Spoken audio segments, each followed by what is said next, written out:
Bienvenue dans la causerie de ce matin et sur ce plateau nous avons Memo Couton, il est journaliste. Bonjour Memo. Bonjour Olali, bonjour à toutes, bonjour à tous. Bienvenue et juste à côté de vous nous avons Elie Adjeran. Elie, bonjour, journaliste bonjour. Ici à E-Télé. Bonjour Olali, bonjour chers téléspectateurs. Merci d'être là. Et Amoussa Raimi qui nous accompagne depuis 6h30. Merci Amoussa Raimi d'être là. Dieu est grand. Voilà. Lutte contre la pollution sonore au Bénin, les autorités passent à la répression. C'est le premier sujet de cette causerie. À l'entame, une petite question un peu banale. Peut-on vivre sans faire du bruit? Elie Adjeran. Vivre sans faire du bruit, c'est bien possible. C'est bien possible, ça dépend de l'environnement immédiat. Ça dépend aussi des principes qu'on se fixe dans la vie. Et ça dépend aussi de ce que l'on recherche et ce qu'on met dans le bruit. Parce que là, chacun a son débit. Et pour pouvoir s'extérioriser, d'autres pensent ne pas crier, mais juste qu'en parlant tout bas, ils crient déjà.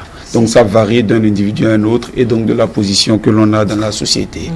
Mais juste pour revenir à la question, lorsque nous parlons aujourd'hui de la pollution sonore... Voilà, c'est maintenant je veux poser la question, qu'est-ce qu'on y met?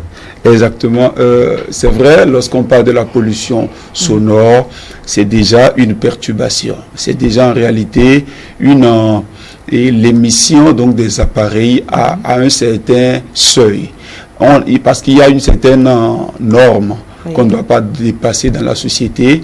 Déjà, lorsque nous sommes dans les habitations, dans les bars, aussi bien dans les lieux festifs, nous devons déjà respecter certaines normes en matière donc, de débit. Mais il faut essayer de constater que déjà nos DJ, même aussi bien dans nos agglomérations, toute forme donc, de pollution, nous les observons dans notre communauté. Toutes choses qui perturbent donc les gens et cela ne donne pas bien pour notre état de santé. Voilà un peu en l'état ce que je puisse dire pour le moment. Mais Couton, quand peut-on estimer que tel ou tel est en train de polluer l'atmosphère ou sinon en train de faire une pollution sonore? Oui, il a déjà expliqué de long en large, je ne vais pas répéter, sinon, si déjà vous émettez des sons, vous émettez à un certain, et vous dépassez le décibel qui est requis, le décibel qui doit normalement satisfaire tout le monde. Si vous arrivez déjà à gêner ceux qui sont autour de vous avec ce bruit-là que vous donnez, c'est déjà suffisant pour qu'on parle, comment appelle-t-on, de pollution sonore. Et vous parliez également, vous posiez également la question de savoir est-ce qu'on peut vivre sans le bruit. Je pense qu'on peut véritablement vivre sans le bruit parce que il y a un simple dicton qui dit que le bruit ne fait pas du bien. Donc, et ce qui est bien ne fait pas du bruit non plus. Donc, je pense qu'on peut bien et bien vivre sans le bruit. Le reste, c'est dans l'application, je vais dire, des relations autour de soi, des bonnes relations de l'application, plutôt, je veux dire, du relationnel, comment l'entretenir, c'est ça que ressort le respect du mutuel. Qu'est-ce que je vais émettre comme son aujourd'hui pour en tant que disc joker de ce bar, pour ne pas indisposer d'abord mes clients, parce que tous ceux qui viennent dans mon bar pour peut-être étancher le soif, ils n'ont nécessairement pas besoin de bruit. Il y en a qui viennent pour simplement faire une petite causerie, pour s'écouter et parler de quelque chose. Mais là, quand vous mettez encore le bruit et vous mettez le niveau du volume à, je vais dire, de façon exorbitant, je pense simplement qu'ils seront déçus de vous, de votre prestation, et ne soyez pas sûrs qu'ils reviennent prochainement. Donc à part ça, on a également nos églises qui sont là aujourd'hui, qui émettent des décibels pas possibles, pendant que alors que le Dieu que nous adorons tous, c'est pas un Dieu qui aime le bruit. Et donc c'est vous qui le dites. Non, Dieu n'aime pas le bruit. Dieu n'est pas sourd pour qu'on puisse être là à crier son nom, ou bien à faire du tapage, et jusqu'à gêner, parce que si vous adorez Dieu, Dieu est amour, et si vous adorez Dieu, c'est que vous-même vous devez aimer ceux qui sont autour de vous.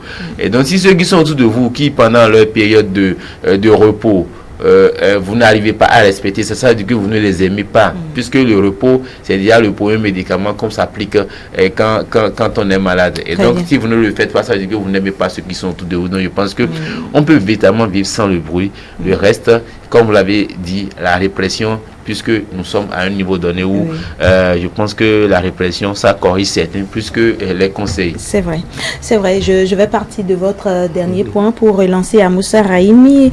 Très souvent, on indexe les promoteurs des activités de culte religieux, notamment, il a dit tout à l'heure, les églises, les mosquées, quelquefois également. Rahimi, quelle explication peut-on donner à ça? Il a dit tout à l'heure que Dieu n'aime pas le bruit, mais qu'est-ce qui peut occasionner que à ces endroits, à ces lieux de culte, on puisse arriver à ce seuil de pollution sonore? Avant toute chose, nous devons faire certaines observations dans la nature. Parce que la vérité se trouve dans la nature, devant nous. D'abord, dans l'organisme humain, pour écouter les bruits de l'organisme humain, il faut être hautement silencieux. Sinon, vous ne pouvez pas. Vous allez voir qu'il y a du bruit dans l'estomac. Il y a du bruit à l'intérieur de l'homme. Mais pour l'entendre, il faut pouvoir être très silencieux. C'est pour ça que les docteurs utilisent comment vous l'appelez? Stéthoscope. Merci. Qu'est-ce que je veux dire par là? D'abord, mon frère disait tout à l'heure quelque chose qui est réel. Pour nous qui avons fait des écoles traditionnelles de spiritualité, excusez-moi, la première chose qu'on apprend dans la première classe de toute école initiatique, c'est la notion du silence. Celui qui ne maîtrise pas le silence ne produit rien de bon. Et l'autre chose, c'est quoi? Remarquez quand est-ce que l'homme se rend compte qu'il fait du bruit, dans l'état de colère et dans l'état alcoolique. Quand vous êtes saoul, vous ne vous rendez même pas compte que vous faites du bruit et vous supportez le bruit parce que vous n'êtes plus totalement en vous-même. Maintenant, l'autre chose, depuis quelque temps, on insulte le diable. On insulte le diable. Mais on n'insulte pas le diable, s'il vous plaît. Celui qui insulte le diable l'attire. Et Dieu n'est pas du bruit. Là où il y a du bruit, excusez-moi, rien trouve le diable. Parce qu'il n'y a pas d'harmonie. Sinon, vous êtes sûr que tous ceux qui sont dans ces milieux ont fait du bruit, supportent.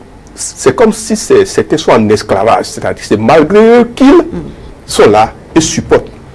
Et maintenant, après, c'est des problèmes de tympan qui se posent.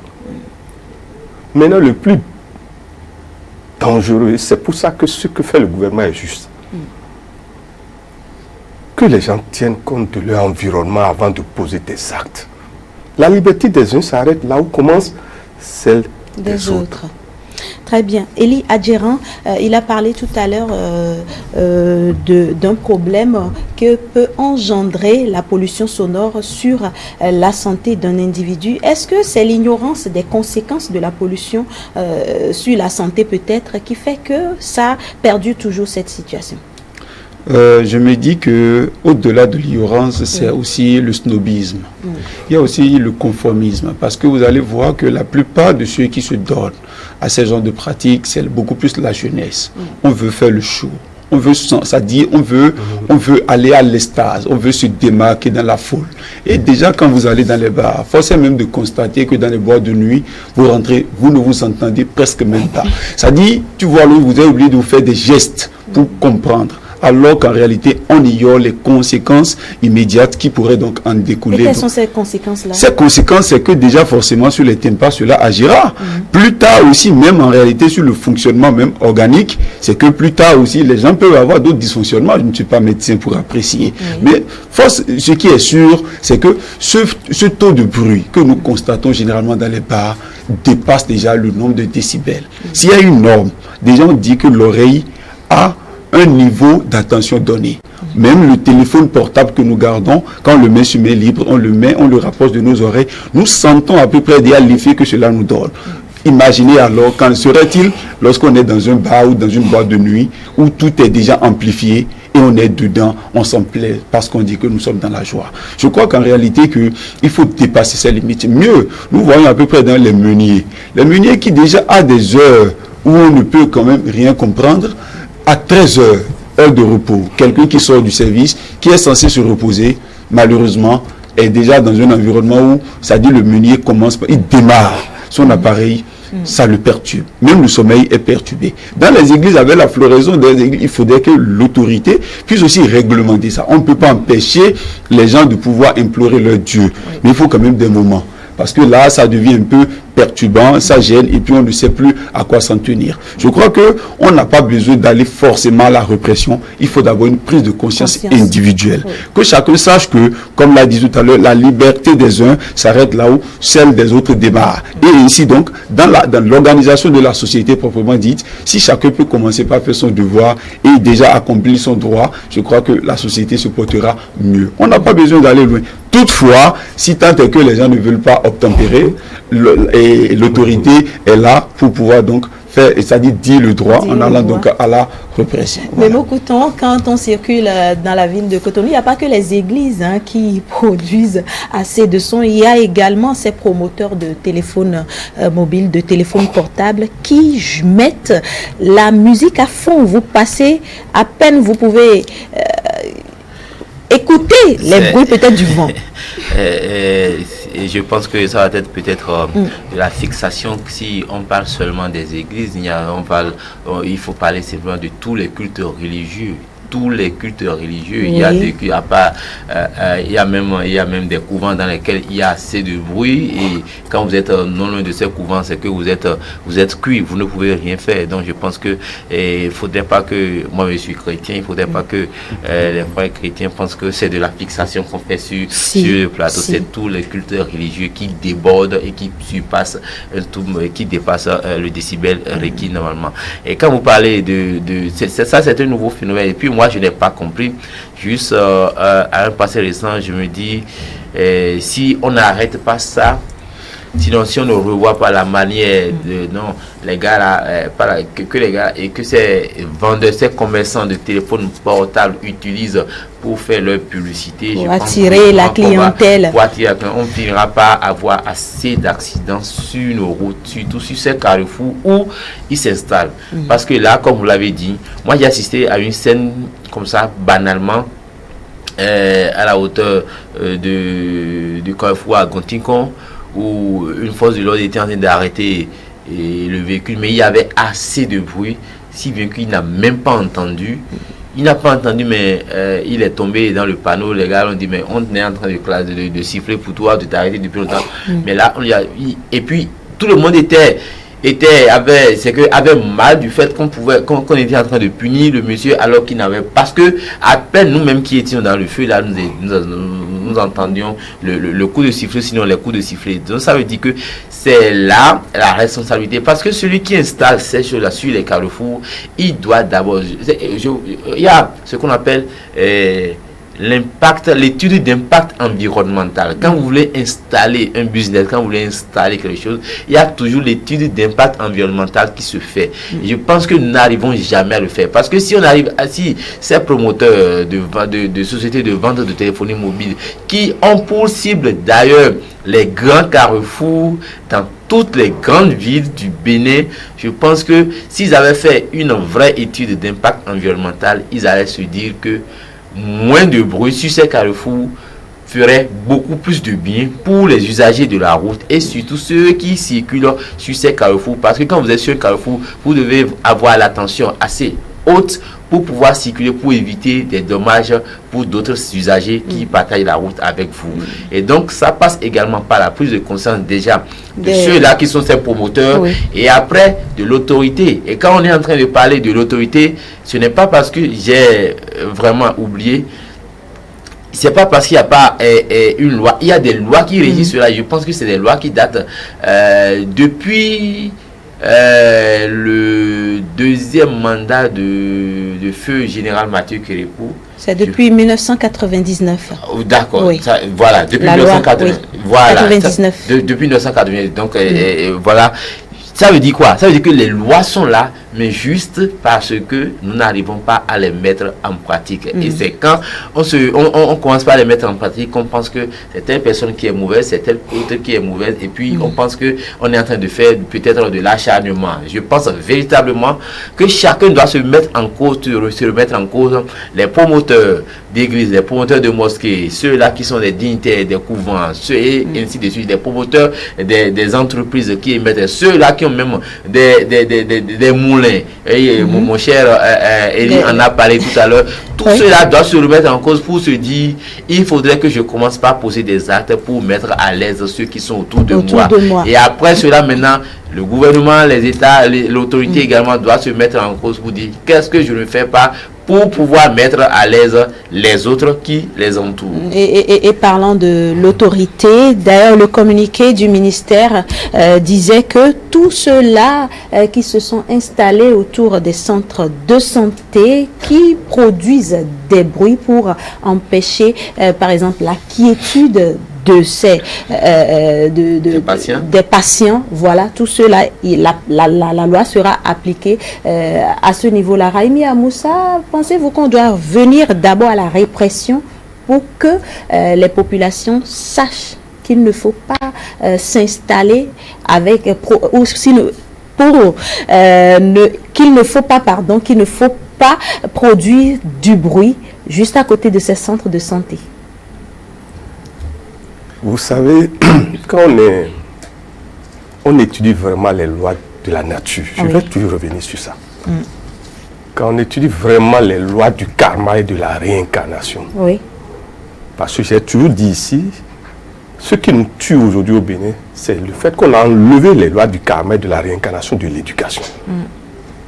Est-ce que vous savez que des gens ne savent pas qu'ils ont tué des gens? Je pose un problème terrible là. Les gens ne savent même pas qu'ils ont tué des gens. Qu'est-ce que mon frère donnait un exemple tout à l'heure? Supposons qu'il y a eu mort. C'est pour vous dire quoi? Remarquez que celui qui n'a jamais été malade, alité, immobilisé, qui a touché les frontières de la mort, ne sait pas ce que c'est que la responsabilité sociale. Quand vous êtes alité sous perfusion, remarquez jusqu'où même le bruit de l'aigu, sa force. Je ne sais pas si vous suivez. Remarquez quand on est malade, jusqu'où le petit bruit que vous supportez, vous n'arrivez pas à supporter. Cela veut dire quoi? Ceux qui font du bruit aux alentours, par exemple, d'un centre de santé, tuent tout le temps des gens. Remarquez que quand vous vous réveillez, par exemple, et le portable vous fait du bruit, mais vous ne vous rappelez d'aucun rêve. Or, il se fait que vous ne vivez bien dans le monde physique qu'en se rappelant de tout ce que vous avez fait dans le monde astro. C'est pour ça que je pose le problème de karma et de la réincarnation. Il y a des gens qui tuent et ne savent même pas que c'est eux qui ont tué. L'autre chose, c'est quoi? Excusez-moi que le peuple béninois m'excuse. Si nous voulons que ce pays change là, il faut la répression. Il faut le gendarme. Parce que ce que vous vivez dans la circulation, on vous insulte. Tu ne connais pas ma maman. Tu ne connais pas mon père. Et pour rien, on dit ton yome et no yome. Vous savez, ça veut dire insulter des parents chers à vous. Tu ne me connais de nulle part. C'est pour vous dire quoi? Ce pays ne peut être gouverné par qu'un homme qui est capable d'utiliser l'épée et la balance. Voilà. Elie Adjiran, il n'y a pas que les centres de santé, il y a également les écoles. Justement. C'est que c'est là même ce qui est déplorable. Je crois que l'ancien préfet avait démarré, l'ancien préfet Touboula avait démarré un travail dans ce sens. Beaucoup d'efforts ont été déjà déployés. Il faut toujours inviter les gens à la prise de conscience. L'école, c'est un temple. C'est déjà un lieu de savoir. On ne peut pas étudier dans le bruit. Figurez-vous que vous voudriez un peu lire un document et qu'il y ait du bruit à côté de vous. ça vous bouleverse parce que l'esprit n'est pas tranquille. À un moment donné, on a envie de pouvoir se concentrer, réfléchir sur sa vie, affronter et prendre de nouvelles décisions pour avancer. Avec un bruit, ça ne peut pas aller.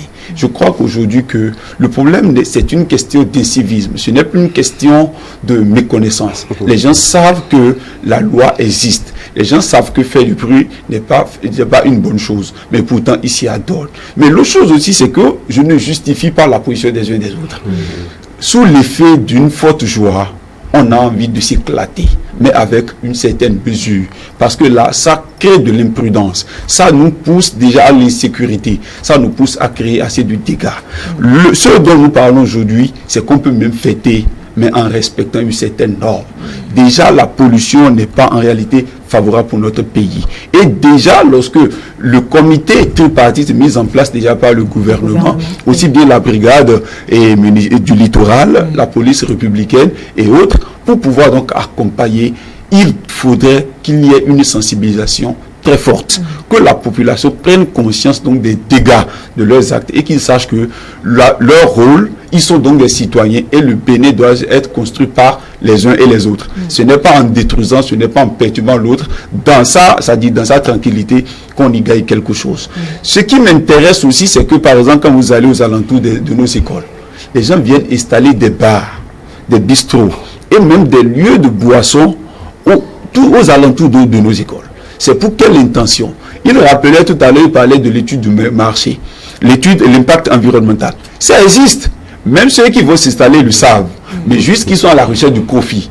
C'est à l'État de pouvoir réglementer les normes et préciser donc les limites d'installation. Si déjà quelqu'un veut installer son bar, quelles sont même les conditions d'installation d'un bar dans un environnement immédiat? Il faudrait qu'on y revienne, parce que les autorités, les gens diront qu'ils payent les impôts, les gens diront qu'ils payent des taxes, mais auprès de qui ils le font? C'est auprès de l'État lui-même, et l'État a l'obligation donc de réglementer toutes ces normes. Donc je crois que cette pagaille-là mérite donc, ça dit, il faut siffler la fin de la récréation en reprécisant donc les choses et en réinstallant donc les choses dans leurs conditions normales. Si nous voulons véritablement reprendre avec de nouvelles mesures, il faudrait déjà que les citoyens béninois sachent désormais que ils sont déjà des bâtisseurs de l'avenir, et le bruit ne fait vraiment pas le bien, et ce qui fait du bien ne fait vraiment pas du bruit. Voilà, nous allons passer au second sujet de cette causerie. Le 16 novembre de chaque année, la communauté internationale célèbre la journée internationale de la tolérance, et en prélude à cette célébration, nous allons opiner sur la question de la tolérance. Et pour rappel, chers téléspectateurs, la tolérance est une attitude qui consiste à admettre chez autrui une manière de penser ou d'agir différente de celle qu'on adopte soi-même. C'est le fait également de respecter la liberté d'autrui en matière d'opinion. Ma question est celle-ci. Sommes-nous tolérants au Bénin, Memo? Enfin, moi, je le suis. Vous l'êtes? Moi, je le suis. Oui. Maintenant, au Bénin, je pourrais encore dire que nous sommes... De façon générale. Nous sommes tolérants. À Moussa Raimi? Nous sommes tolérants. Toujours la même question. Est-ce que nous sommes tolérants ici au Bénin? Non, nous ne sommes pas tolérants. Alors, qu'est-ce qui vous le fait dire? Nous ne sommes pas tolérants.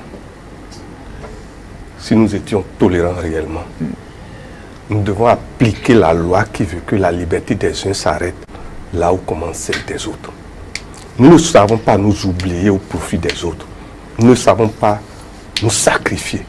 Nous ne savons pas nous dédoubler pour dire, est-ce que si l'autre, ce dont il souffre, si c'est à moi on faisait ça, ou au mien? Vous savez, ce qui nous tue au Bénin, c'est qu'on veut gagner l'argent par tous les moyens. Remarquez que c'est l'argent, le gain facile, le profit rapide qui crée tous les problèmes dans ce pays. Non, nous ne sommes pas tolérants, excusez-moi. S'il vous plaît, sortez tout de suite.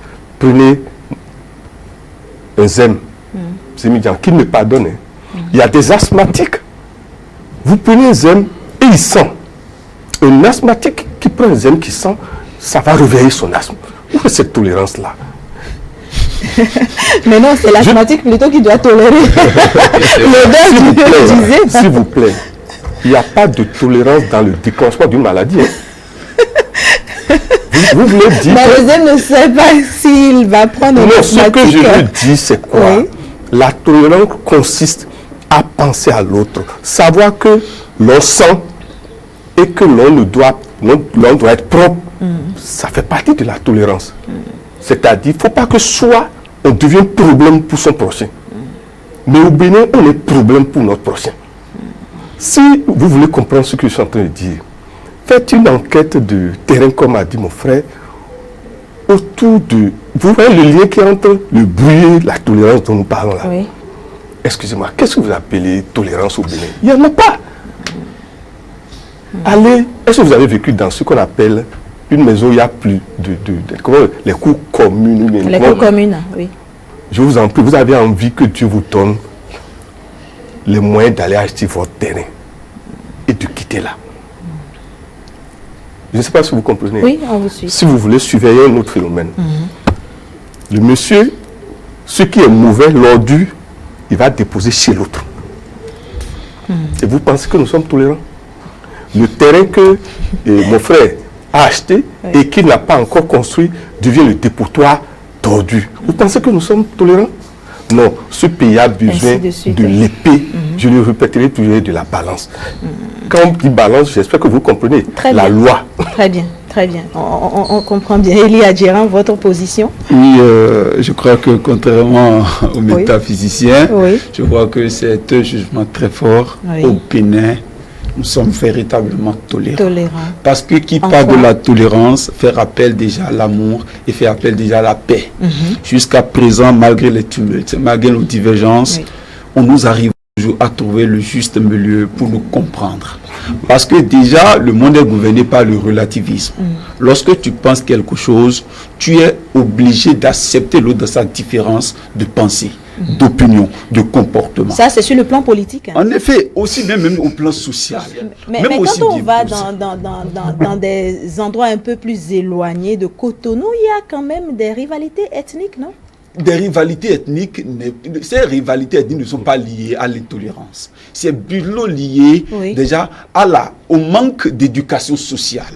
Parce que déjà, lorsqu'on a une certaine compréhension de la vie, on atteint un certain seuil de connaissances données, on se dit, ça dit, nous surpassons les petites considérations inutiles et nous nous focalisons sur l'essentiel. Ce qu'il évoque tout à l'heure, parlant donc des cours communs. L'autre, s'il n'a pas connu une certaine civilisation, un peu plus avancée que l'autre, il ne peut pas savoir ce qu'il faut faire. Donc, peut-être en le faisant, tu lui portes un jugement. Peut-être qu'il est ignorant de ce qu'il fait.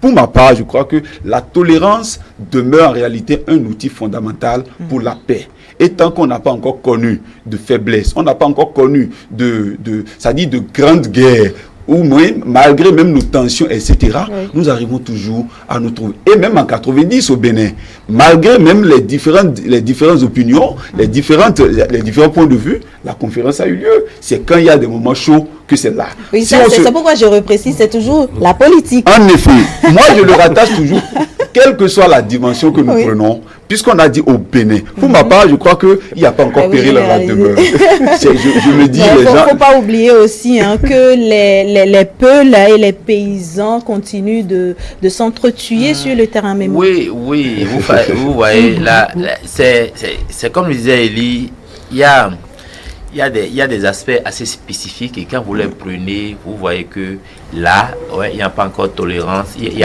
a pas encore la tolérance, mais quand est-ce que c'est un problème d'éducation sociale?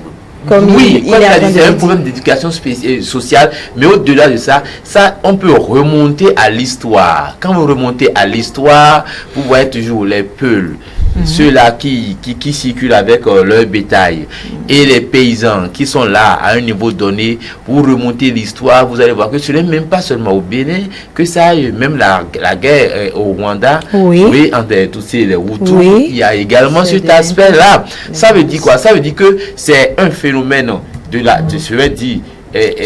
social, c'est véritablement social et il faut une éducation. L'éducation, c'est d'amener les peuples à comprendre que quand vous passez de village en village, essayez de conduire votre bétail dans des endroits où ça ne va pas détruire le champ de l'autre. C'est vraiment difficile, surtout quand ils ont un bétail de près de 100, 200 bœufs. C'est difficile de les contrôler parce qu'ils sont à peine 1, 2 ou bien 3 pour contrôler ce bétail-là. Et là, c'est dangereux, puisque l'autre qui a sué et qui a transpiré, qui a investi pour faire son champ, il attend la récolte pour pouvoir récolter, pour pouvoir avoir un rendement et subvenir aux besoins à ses besoins et aux besoins de ses proches.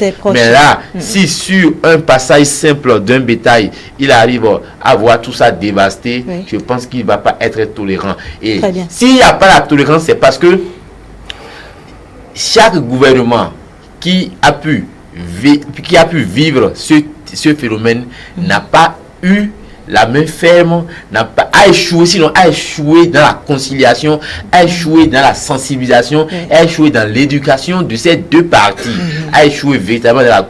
Je pense que c'est difficile d'avoir un résultat, surtout si on pense sur cet aspect paysan et peul, c'est véritablement difficile. Ce n'est pas, ça va être même la mer à boire pour les autorités qui vont se charger de cette conciliation, mais je pense que le rappeler, et surtout quand la saison est proche, il faudrait déjà mettre des garde-fous parce que quand la saison est proche, plus rien n'arrête ces peu-là de bouger et plus rien n'arrête ce carnage-là. Et c'est dangereux. Il faut aller dans les environs de Dasso, de Zanyanando pour voir ce qui se passe réellement. Alors là, nous tous, nous sommes d'accord sur ce plateau que le Béninois arrive à prendre de la hauteur en matière de tolérance, accepter l'autre. Mais néanmoins, il y a des petites crises qui s'observent à des endroits donnés. Raimi Amoussa, comment est-ce qu'on peut arriver à remédier à tout cela pour qu'on dise que le peuple béninois est un peuple tolérant à 100%?